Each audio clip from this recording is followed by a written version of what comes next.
Alright, Mom, this is what I was working on today. Before you gave me the other one, I was just working on this one. And this is just a mock-up of your house, blah blah blah. And I was just putting in some textures and drawing up your bathroom the way I saw it.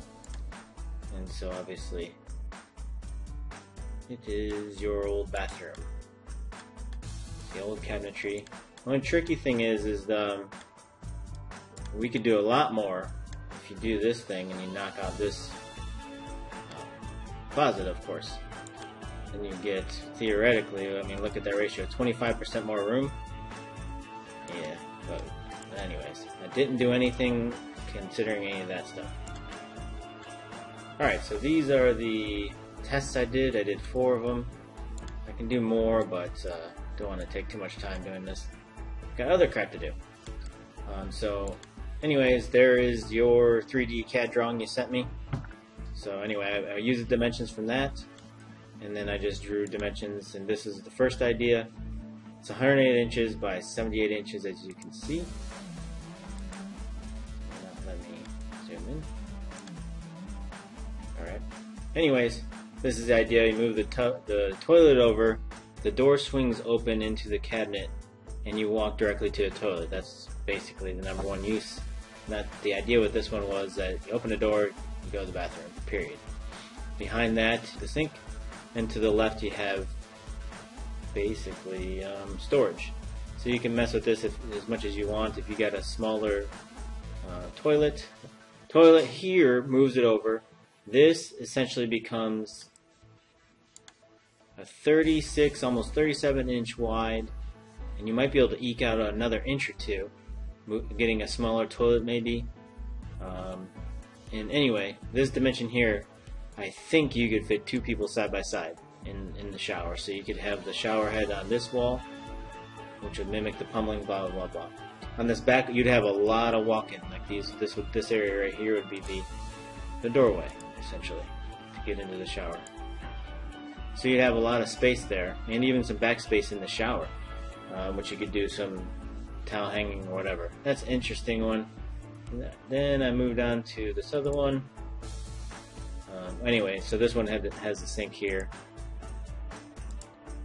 Alright, so let's move on to this next one. This one, I like this one because this one keeps the toilet where it is. Alright. It reverses where the sink is, puts it over here. So clearly you're going to have less overall sink. Well, I maintained it at 36 inches and 12 more inches for this cabinet, which is probably actually only going to be about 10 inches wide maximum. There's 4 inches here for the glass block. Alright. And this is by far the biggest scenario of you having a walk-in shower.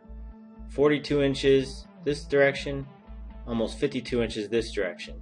And you can have the shower heads facing this way, or from this wall, or from this wall. All kinds of options.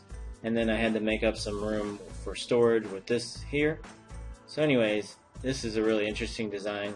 I think that's my favorite one, because this shower is ridiculous. And it gives you the walk-in shower that you want.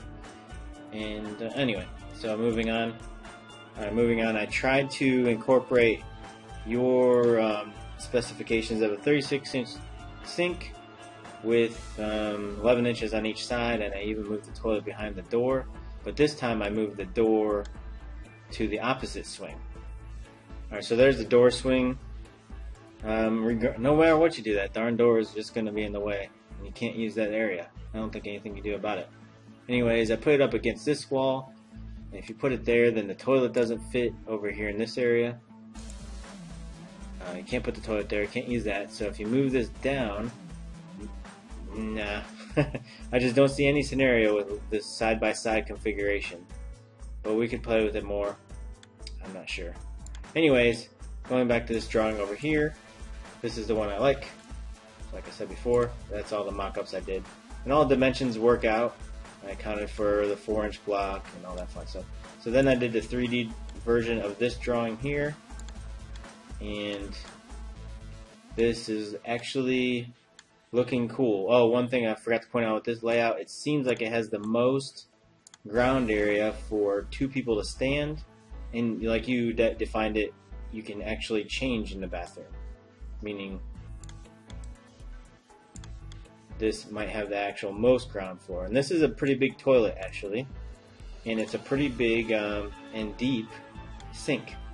So these dimensions could become bigger. You could even narrow down the shower if you want, but essentially 46 inches wide. And I was just going to give you a quick walkthrough of going into the bathroom, what it might look like. So it's creating a hallway kind of, and then here you are in the bathroom.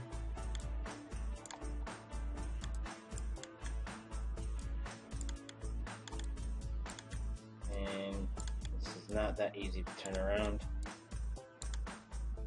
And looking in the bathroom,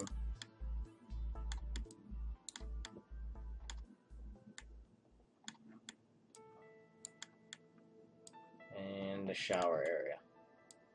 And so the program I'm about to use will make this whole experience a heck of a lot easier.